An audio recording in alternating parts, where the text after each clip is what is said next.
Hey guys, it's Hillbeast here for Clannad Abridged commentary, and this is going to be quite a serious commentary for a change. It's not going to be us messing around, being stupid or anything like that, because this is actually quite an important episode. This is both our favourite episodes so far.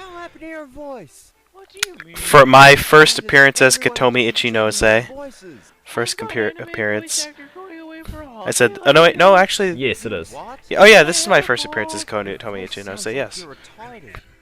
One of our personal favorites.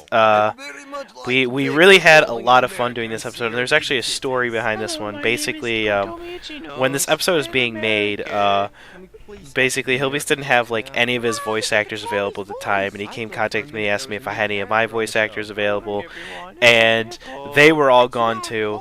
So basically I said, well, I was like, who's the character? And he was like, well, it's Katomi. He's like, and normally Cat does it. And he's like, I want you. He's like, I want you to see if you can find anybody. And I said, well, it's like, I got some time, so let me see the script.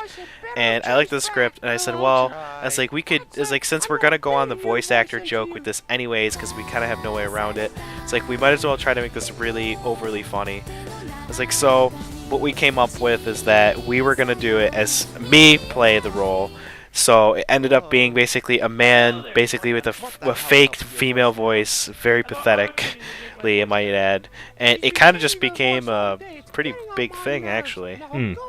And like originally it was just going to be something stupid. Like originally for Katomi's arc, all I was planning was I was just going to go off and do American jokes and all that sort of stuff. I was going to make fun of how all animes, whenever they get dubbed or stuff like that, they always get really Americanized. You can tell that in all sorts of them. But that's what I was going to do. And then when this episode came along, it just completely left it. And there you go. I said, you fail as an American. That was me just ending the whole American jokes. It was starting to go on to this whole voice actor joke. And, I wanted it to be funny, but, like, we made it so ridiculously bad that it became funny. And it was both good scripting, in my opinion, and it was also good voice acting and good collaboration between the both of us that made it work so well. Keep in mind, this whole script, when we were doing this script, there was many different instances where I said, well, it's like, that's funny, it's like, but we can do better. And there were a lot of instances where I improvised half the script. Like, you'll find that in pretty much every episode I was in, I've seen improvising the script, like doing things that weren't originally in the script, and then we started laughing about it, saying, oh, that's funny, we should keep that. Yeah. And sometimes it leads to something being added, and sometimes it just leads to a hilarious outtake, which we started doing, as you probably noticed in season 2. We started showing some of these more wonderful outtakes that we've been having. But if the joke was funny, then we'd put it in, and it actually started going into Katomi's character, because originally Katomi wasn't going to be all drugs and stuff like that. The only reference to drugs in this episode was where she's eating the pie or whatever it is that she's eating, and that was the only reference. But Matt started being a total douche, and just making Katomi be on drugs all the time, keeping on going on about it. This right here is one of my favorite jokes in the whole episode. I'm also going to be a robot. I don't know why I thought that was so funny. I just thought that joke was so well played, simply because, like, the dialogue between the two characters, like, it just seemed as though the way they said it made it very funny to me. Like, where she goes, can I be Buzz Lightyear? And he goes, no, you're also a robot. And I just find it extremely funny, like, the whole idea behind Katomi that I came up with was just basically, she talks like this throughout the whole series. And it just kind of got, like, I was surprised at how people responded positively to that. In fact, I thought people were going to get mad that we changed the voice actor and that we were overdoing the voice actor joke. But a lot of people felt really positively about it, and it seems as though now people are saying that they really think that I should continue doing the character for the rest of the series, which at this point, that's kind of how it looks. Oh, Elfenlied reference on the TV there, by the way. Yeah. For Elfenlied Abridged. Yeah, and it's actually like my favorite part of your episode. But Yeah, one of Aya's incredible long speeches. Yeah. Here, this scene, Tomoya's face in this scene seems very awkward. When he does this thing where he goes, if you act really dumb, like even in the original anime, it just seems like that face is just the way that he makes about it is so strange. Yeah. Here we go, really dumb. Yeah. I don't understand why he's like that. I can't remember what he said in the original episode. But that's the thing about episode 11 is that it's the first episode that I've created which I can actually go back and rewatch. Every other episode I can't watch again. Like I'm not talking about like the original episodes because I can watch them all again, but I'm meaning my versions of the episodes. Like I can't rewatch them after a while. And this episode, it was the first one. It was the first one that I was truly proud of, and I truly enjoyed it. And that I just can't remember half of what happened in the original episode as a result. But now I look back at... Yeah, keep in mind, the original script, a lot of it was changed because of the improvisations that happened, and a lot of stuff was cut out, and some stuff was moved because of the fact of the script was originally written around the original voice actors, so we had to kind of change it up a little bit.